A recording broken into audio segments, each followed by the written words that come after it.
বিশ্ব রাজনীতির মঞ্চে এমন কিছু মুহূর্ত আসে যখন সবকিছু থমকে যায়, যখন পরাশক্তিগুলো তাদের সবচেয়ে শক্তিশালী অস্ত্র বের করে আনে এবং পুরো বিশ্ব অপেক্ষা করে দেখতে থাকে পরবর্তীতে কি ঘটতে চলেছে। ঠিক এমনই একটি মুহূর্তের সাক্ষী হতে চলেছে সমগ্র বিশ্ব। ইরান এবং যুক্তরাষ্ট্রের মধ্যকার উত্তেজনা এমন এক পর্যায়ে পৌঁছে গেছে যেখানে ওয়াশিংটন তার সবচেয়ে গোপন এবং সবচেয়ে ভয়ঙ্কর অস্ত্রকে যুদ্ধক্ষেত্রে নামানোর সিদ্ধান্ত নিয়েছে। সেই অস্ত্রটির নাম F-22 র্যাপটর এবং এই প্রথমবারের মতো এটি কোনো বাস্তব যুদ্ধক্ষেত্রে ব্যবহৃত হতে যাচ্ছে। গত কয়েক সপ্তাহ ধরে মধ্যপ্রাচ্যের বিভিন্ন সামরিক ঘাঁটিতে এক অস্বাভাবিক নড়াচড়া লক্ষ্য করা যাচ্ছে। জর্ডানের সামরিক ঘাঁটিতে ইতিমধ্যে 1 ডজনেরও বেশি F-22 র্যাপটর যুদ্ধবিমান অবতরণ করেছে বলে নিশ্চিত করেছে একাধিক আন্তর্জাতিক সংবাদ মাধ্যম। ইসরায়েলের দ্য জেরুজালেম পোস্ট থেকে শুরু করে তুরস্কের বিভিন্ন সংবাদ মাধ্যম এবং জাপানের বিখ্যাত ইউরেশিয়ান টাইমস পত্রিকা এই খবর প্রকাশ করেছে এবং সকলেই একমত যে যুক্তরাষ্ট্র এবার ইরানের বিরুদ্ধে তাদের সর্বোচ্চ শক্তি প্রয়োগ করতে যাচ্ছে। খবরটি যখন প্রথম প্রকাশিত হলো তখন অনেকেই বিশ্বাস করতে পারেনি, কারণ F-22 র্যাপটর এমন একটি যুদ্ধবিমান যা যুক্তরাষ্ট্র গত 2 দশক ধরে অত্যন্ত সতর্কতার সাথে আগলে রেখেছে।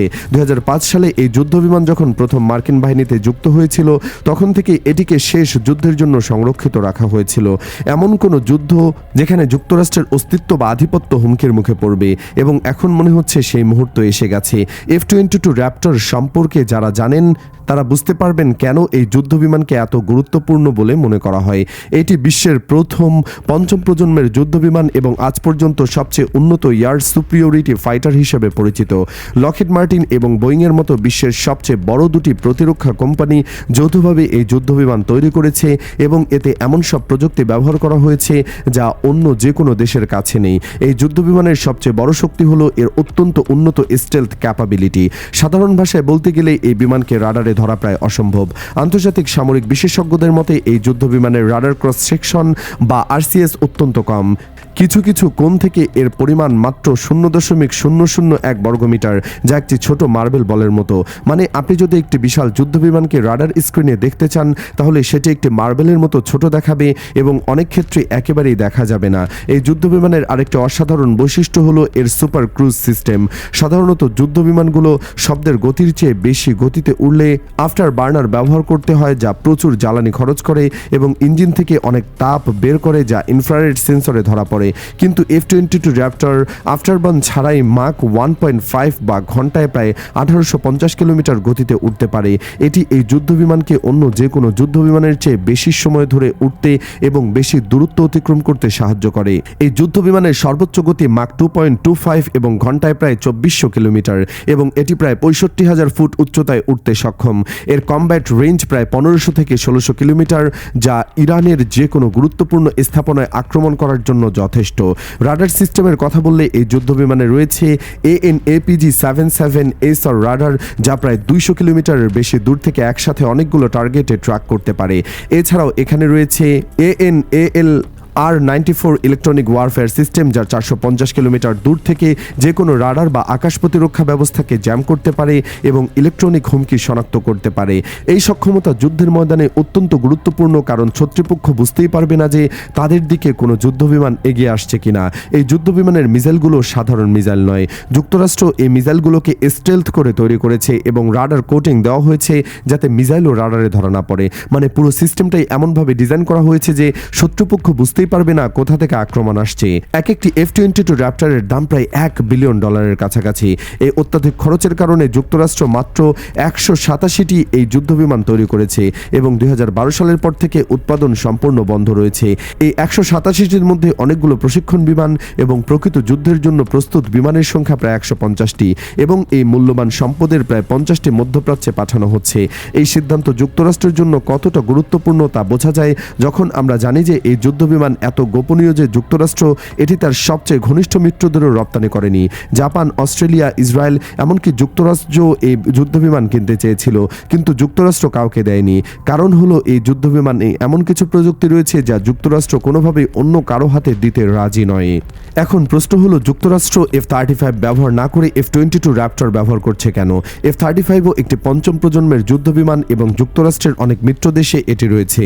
কিন্তু সমস্যা হলো F-35 নিয়ে যুক্তরাষ্ট্র যুক্তরাষ্ট্রের কিছু উদ্বেগ রয়েছে, বিশেষ করে ইরানের বিরুদ্ধে। ইরানের কাছে রাশিয়ার তৈরি S-300 এবং S-400 আকাশ প্রতিরক্ষা ব্যবস্থা রয়েছে এবং আন্তর্জাতিক বিশেষজ্ঞদের মতে F-35 এই সিস্টেমের কাছে ঝুঁকিপূর্ণ হতে পারে। আসলে এর আগেও সিরিয়ায় ইসরায়েলের একটি F-35 রাশিয়ার তৈরি মিসাইল দ্বারা আঘাতপ্রাপ্ত হয়েছিল বলে খবর ছিল।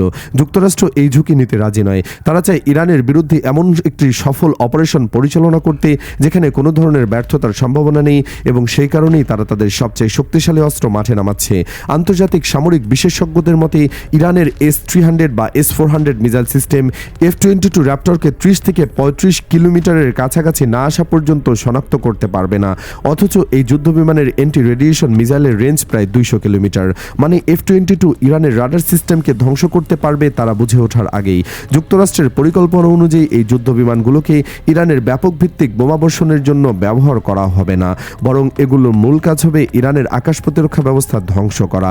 S-300 এবং S-400 এবং ইরানের নিজস্ব বাভার 373 আকাশ প্রতিরক্ষা ব্যবস্থা যুক্তরাষ্ট্রের জন্য টার্গেট। যদি প্রথম দফার আক্রমণে এই লক্ষ্য অর্জিত হয় তাহলে ইরানের আকাশ প্রতিরক্ষার 60 থেকে 70% ধ্বংস হয়ে যাবে, এবং তখন যুক্তরাষ্ট্র ও তার মিত্ররা অন্যান্য যুদ্ধবিমান দিয়ে আরও ব্যাপক আক্রমণ চালাতে পারবে। কিন্তু এই গল্পে আরেকটি চরিত্র রয়েছে যাকে উপেক্ষা করা যায় না। সেই চরিত্রটি হলো চীন।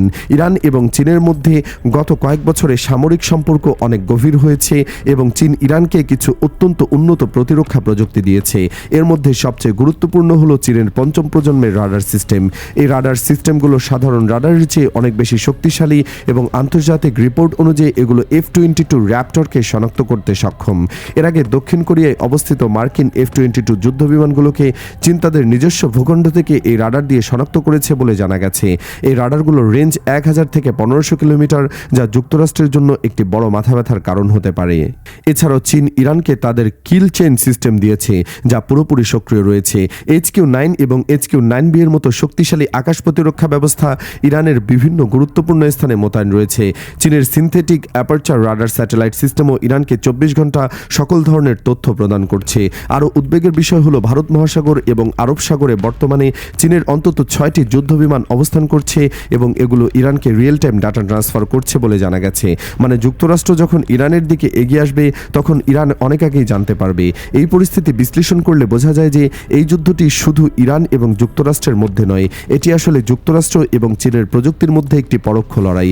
চীনের অস্ত্রগুলো কতটা কার্যকর সেটা এই যুদ্ধে প্রমাণিত হবে। যদি চীনের রাডার সিস্টেম F-22 র্যাপটরকে শনাক্ত করতে পারে এবং যদি চীনের আকাশ প্রতিরক্ষা ব্যবস্থা এই যুদ্ধবিমানকে আঘাত করতে পারে তাহলে বিশ্বের সামরিক সমীকরণ সম্পূর্ণ পাল্টে যাবে। যুক্তরাষ্ট্রের জন্য এই যুদ্ধ অনেক কিছু ঝুঁকিতে রয়েছে। যদি একটি F-22 র্যাপটর ভূপাতিত হয় তাহলে বিশ্ববাজারে যুক্তরাষ্ট্রের অস্ত্রের যে সুনাম রয়েছে তা মারাত্মকভাবে ক্ষতিগ্রস্ত হবে। অনেক দেশ যারা যুক্তরাষ্ট্রের অস্ত্র কেনার কথা ভাবছে তারা নতুন করে চিন্তা করবে। অন্যদিকে চীনের অস্ত্রের চাহিদা বাড়বে এবং বৈশ্বিক অস্ত্রবাজারে চীন নতুন নেতা হয়ে উঠতে পারবে। এই মুহূর্তে মধ্যপ্রাচ্যের আকাশে একটি অদ্ভুত যুদ্ধের প্রস্তুতি চলছে। যুক্তরাষ্ট্রের সবচেয়ে শক্তিশালী যুদ্ধবিমানগুলো একে একে জড়ো হচ্ছে এবং এক একটি নির্দিষ্ট সময়সীমা বেঁধে দেওয়া হয়েছে। কবে এবং কিভাবে আক্রমণ হবে তা এখনো স্পষ্ট নয়, কিন্তু সব লক্ষণ বলছে যে আক্রমণ অত্যাসন্ন। ইরান কি প্রস্তুত এই আক্রমণ মোকাবেলার জন্য? চীনের দেওয়া প্রযুক্তি কি যুক্তরাষ্ট্রের সবচেয়ে শক্তিশালী যুদ্ধবিমানের বিরুদ্ধে কাজ করবে, নাকি যুক্তরাষ্ট্র সহজেই ইরানের আকাশ প্রতিরক্ষা ধ্বংস করে দেবে? এই প্রশ্নগুলোর উত্তর আমরা খুব শীঘ্রই জানতে পারবো। তবে একটি বিষয় নিশ্চিত যে এই যুদ্ধের ফলাফল শুধু মধ্যপ্রাচ্য নয়, সমগ্র বিশ্বের ভবিষ্যৎ নির্ধারণ করবে।